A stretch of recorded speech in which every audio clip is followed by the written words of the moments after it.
We're going to learn something. We're not content with just the headlines or the typical talking points. It's a refreshingly honest conversation about what's going on. People feel it and they have fun.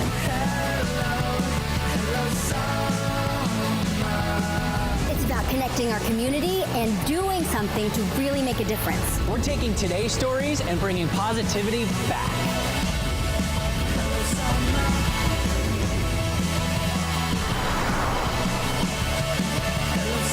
Wednesday, everybody. Welcome back to Take 5, a very active conversation with a real doctor in-house.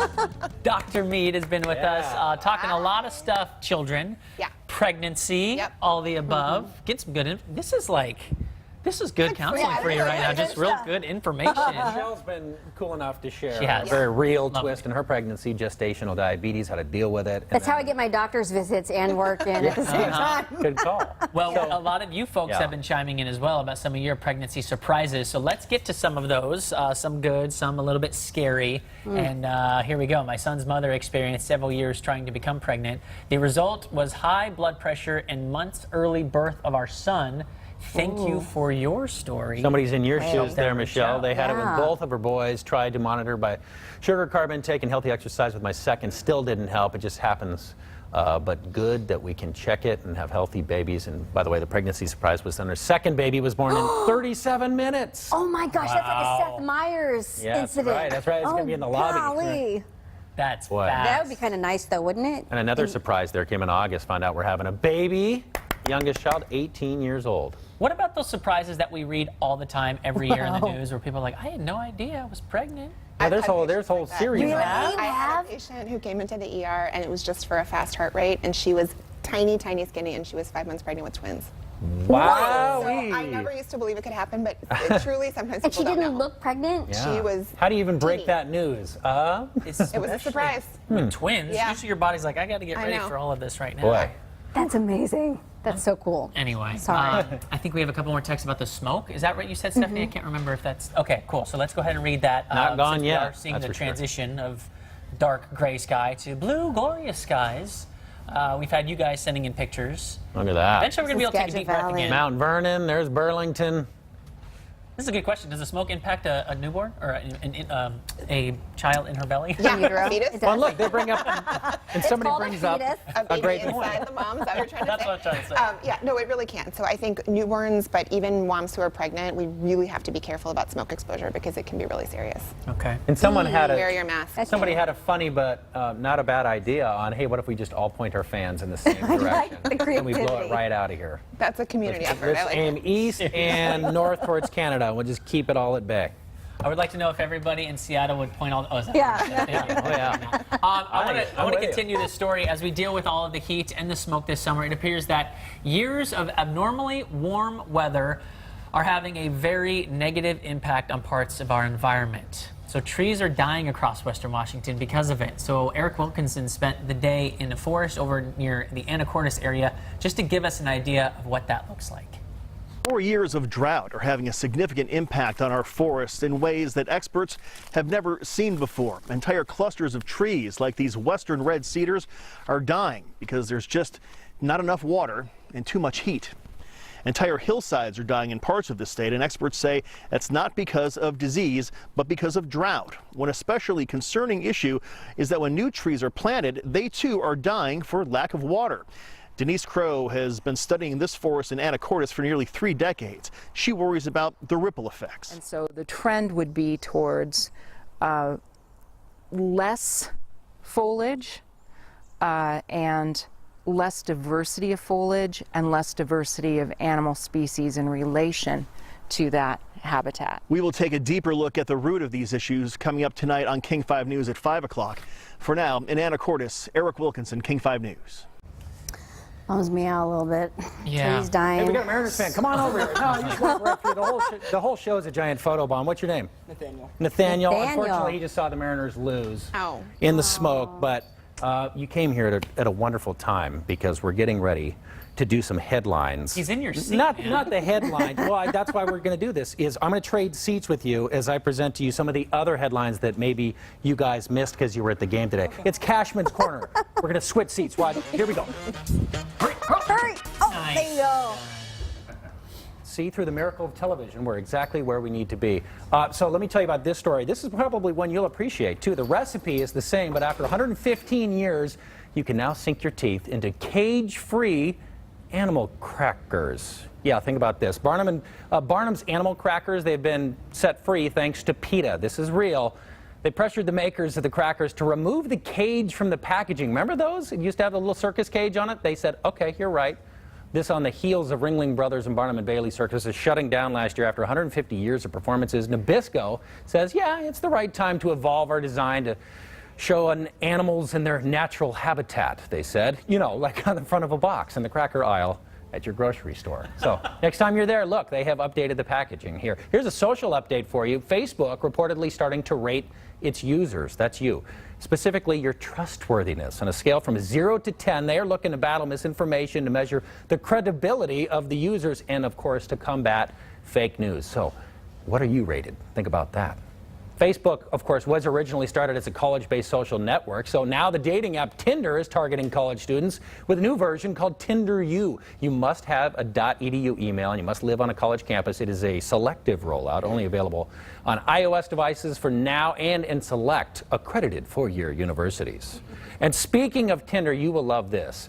A woman pulled off a social stunt using Tinder over the weekend. This happened in New York. A woman used the app to lure around 100 men to go on a date. They all thought they were going on an individual date, not a group date. So when they showed up in Manhattan, she told them, hey, we're just going to go on a date. A friend of mine's a DJ. Just meet by the stage. When they all got there and didn't realize they were dating the same person, she got up on stage and announced that they were going to all compete for a date with her. She immediately disqualified a bunch of the men for curious reasons. Anybody shorter than 5'10", you're out. Anybody named Jimmy, don't want to date you. I don't like that name. If you've been previously dumped, I don't want to date you. They were all sent away. The remaining guys did push-ups here. They did races. This is just a short clip of the action from YouTube. Apparently, they will be releasing a full video of the stunt tomorrow, and no word yet on if she found true love. Oh, my goodness. You can imagine what the reaction is like online. I bet. There was an air of desperation, I think. It seemed to be the general trend there. So, But I want to know what happened. well, I guess we're going to have to wait We're gonna have to tomorrow before follow. they're going to reveal it, but social stunt. So before we move on to the next segment, did you catch any fly balls or anything? No. I wish we would've But won guess what? You're on 10-7. TV. Yep. You're on that hot new show, Take 5, that all the kids are talking about. See? Look at he's giving it. Right on. All right, so we'll have you go enjoy the rest of your day. Okay? Yeah. Thank you so I'll much for squeeze Go coming. it. Mariners. Bye. It's all right. Thanks High for saying five, hi. high five. Good Thank you, job. Thank you. Thank you. I see Dad's over there wearing a mask, by the way. I see that. See? Yeah. All right. Got the mask going. Yeah. All right, Dr. Meade, what you got for us? So we're going to talk a little about unstructured playtime and playtime for kids, and I love this one. So the American Academy of Pediatrics came out with this statement this week, a policy statement, that says pediatricians should really be prescribing playtime for young kids, which I think is really interesting.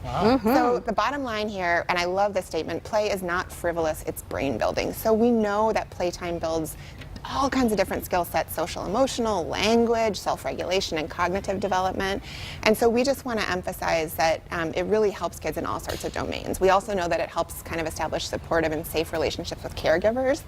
And one thing that I thought is interesting is that it talked about how as a society we've kind of focused a lot about academic readiness and sort of school progress, which is super important. But that sometimes is to the detriment of time that's really left for unstructured playtime for kids. So this AAP, American Academy of Pediatric Support, really emphasizes the need for regular playful learning to help develop, in particular, those social, emotional, and attentional skill sets.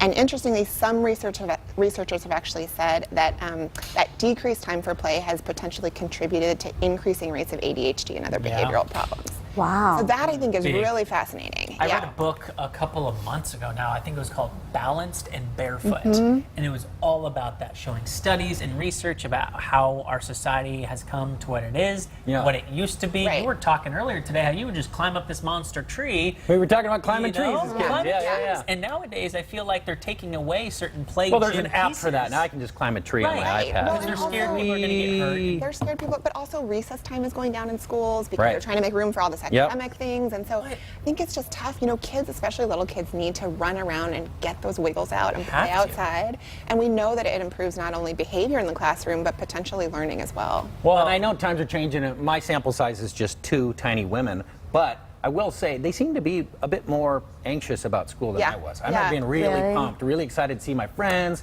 go to school. There's a lot of pressure now. Yeah, I think study there's a little so much bit. more pressure on kids than there used to be. Yeah. The other thing this report said, which I loved, is about how good playtime is for parents too. It is, And so that's that true. for parents who played with their kids on a regular basis, they had decreased stress, they had better parent-child communication, and better relationships with their kids, which is really nice. So it's stuff we all know, I think, as parents and pediatricians and just people.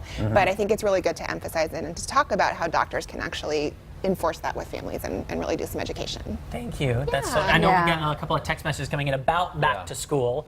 Maybe it's about the anxiety. For junior high and high school, it's very helpful to provide a map of the school. It's also helpful to color code their class schedule to coincide with the map. Do you remember that? Great. Getting your class schedule and be like, Oh yeah. I'm so old, but I remember in college having to dial in and try to register for classes. Well, but the one upside for my daughter, she was always very anxious every year about the teachers. Yeah. Right? What teacher am I going to get? Yeah. And so and so says we don't want this teacher. She's so strict, or he's too mean, or this is the best one. Or so every year, I mean, it was like pins in needles. So this year she says, "But Dad, I don't know who my teacher is." I said, "That's the beauty, honey. You're going into middle school. You're going to have Just a see what bunch of happens. teachers. Right. You know, Right. you have a whole bunch of people to work with." So. And that text, I think, just goes back to the tip we talked about of just preparing, you know, making kids as familiar as you can before they actually have to start.